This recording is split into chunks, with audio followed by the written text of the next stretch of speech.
Hello and welcome to the Real Exam English podcast. This is the first episode in ages, right? Oh my god. Anyway, I'm really happy to be recording this and thanks very much for listening. This is a short and sweet episode with just a couple of questions, but there's loads of super language for us to take a look at. We have a bit of conditionals, grammar, a couple of idioms, some camping vocabulary, and an example of what is known as a portmanteau. Nice. Okay, here we go. Who would be the ideal person to go on a holiday with and why? Probably my very good friend Lauren. And my reason is because we have a lot of fun. We think the same way. And we always chat about going on holidays in parallel. So it means that we can both do our own thing. But if they happen to be the same thing, then we do it together. But if she wants to go on a day trip and I don't, there is no problem. So yes, I love going away with my friend Lauren. Do you like camping holidays? I very much enjoy the idea of camping holidays. But when it comes to the crunch, I haven't done it properly in years. So I did camping when I was in Australia many years ago. But it meant that we had a double blow up mattress on the ground. We brought our hair dryers and everything else. And then the only other time was I did a bit of glamping at festivals in Ireland. Actually, this summer I did a couple of festivals, but we actually had tents that were already made up for us with mattresses and beds. So I'm not sure if you could call that exactly camping. I like to pretend that I am, but I haven't quite done it properly. Yeah, I know, it's hard, isn't it? People keep telling me you should really go camping with the kids.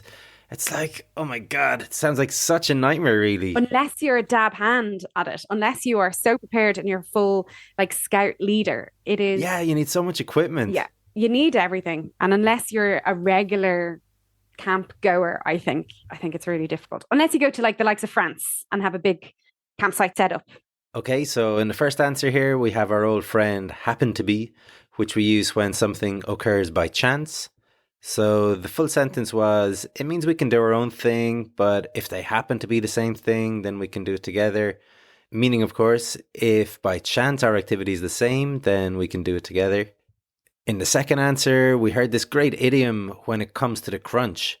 She said she likes the idea of camping, but when it comes to the crunch, she never does it. So we use this idiom when a situation comes to an important or a difficult point and we have to make a decision or take action. For example, I was planning on moving to Australia, but when it came to the crunch, I couldn't do it because I'd miss my family too much. Or England have a good football team, but when it comes to the crunch, they never win any tournaments. Thankfully. After that, she explained she did a bit of glamping. So glamping is what is known as a portmanteau in English, when you blend two words together to make a new word. So for glamping, the words glamorous and camping are blended together. Other common examples of portmanteaus would be brunch, combining breakfast and lunch, Brexit, Britain and exit, hangry, mixing hungry and angry. Anyone with kids can relate to that one, I think. There's a lot of technological ones like email, electronic and mail, Wi-Fi, wireless and fidelity, internet, interconnected network, and of course, podcast, mixing iPod and broadcast. Nice, aren't they? I love an old portmanteau. We then heard a lovely way to say you're an expert at something, a dab hand. So if you're a dab hand at camping, then you're really good at it. You could definitely use this in an exam, talking about your hobbies. Like, I love all kinds of racket sports. I'm a dab hand at tennis, for instance. Or my sister Maria is a dab hand at computer programming. We then heard that unless you're a regular camp goer, it can be a nightmare. So remember, we use the suffix goer to describe someone who regularly does something. And it is often used with the word regular, like I'm a regular churchgoer. Then she mentions a campsite, which is, of course, the place where you go camping. A lot of people make mistakes with this word and say things like, oh, we stayed in a camping, or there's a fantastic camping beside the beach. This is not correct. The place is called a campsite. So we stayed in a campsite or on a campsite. And the activity is called camping. We went camping last weekend. Or to combine them, we were camping in a campsite when we happened to meet our old friends. Got it? All right. The very last thing to draw your attention to is where she says, unless you go to the likes of France.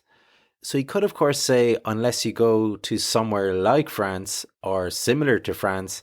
But this way of saying it is way nicer, isn't it? Unless you go to the likes of France. Other examples would be, I don't think we'll see the likes of Messi and Ronaldo again. Or I enjoy shopping in the likes of Bershka and Zara. Or Zara for our Spanish listeners. Lovely idiom that. Well, that's about it for today, folks. Hope you enjoyed that little mini podcast. Remember to like and subscribe to the podcast in case you haven't already done so. And once again, thanks a million for listening. All the best. Trevor.